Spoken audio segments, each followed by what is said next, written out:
Gali vertinti rinkos kainą, gali vertinti pardavimo kainą, gali vertinti įsigijimo kainą. Jeigu įsigijimo kaina, tai čia kosmosas. Apskritai viskas sudėjus tiek yra investuota pinigų į visą tą reikalą. Ir ta grąža nėra tenkinanti. Nes per daug yra investuojama ir ta grąža nėra tokia, kokia turėtų rentabiliai normaliam versle dirbant, turėtų būti reali normali grąža. Gerai, Gediminai. Bet dabar, jeigu tu turėtum savo kopiją, ir tavo kopija, kuri pradėtų dabar verslą. Sakyčiau, nesivelk. Bet ko gero, visuose versluose tas pats yra. Per viską turi pereiti, per visus etapus. Ir gerus, ir blogus, ir nuosmukį, ir pakilimą. Ir tik tais tie verslai, kurie ten yra tikrai ne 2, ne 3, ne 4 metus ir ne per vieną fazę perėję. Tik viską uždirbė ir dabar turi. Tik tais dirbti vien dėl to, sakau, dar kartą pabrėžiu, dirbti vien dėl to, kad dirbti, aš nenoriu. Ar kam tau pirkti kameras už štuką? Ko tu tai? 10?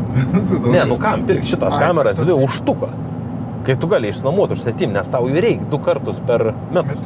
Esu matęs ir matau pavyzdžių, kurie stengiasi dėl kitų žmonių, dėl darbuotojų, atsinaujint, ten gerint darbo sąlygas ir taip toliau. Bet ar tie patys darbuotojai vertinta darbdavį? Jisai atidavęs pats darbdavys viską tam darbuotojui, gerintams jo sąlygas, atlyginimą, mokėdams laikų ir taip toliau, visus mokesčius sumokėjęs, kiek jam liek ir ar tas darbuotojas po 10 metų, kai praeis tos visas krizės, ar jisai prisimins tą, abejoju.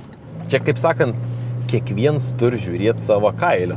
Kaip darbuotojas, dirbdams ir ateidams į darbą, noriu uždirbti pinigus, taip ir aš noriu uždirbti pinigus. Su vienu dar šnekėjau, tu saka, žiūrėk į savo šitą etapą ir į darbą kaip į hobį. Man gyvenime aš turiu jau pasiekęs to visko. Man į visą tą ir reikia žiūrėti požiūrį kaip ir į hobį, tik tais tai neturi mane sekinti ir alinti. Į taip dabar ir pradėjau į viską ir žiūrėti,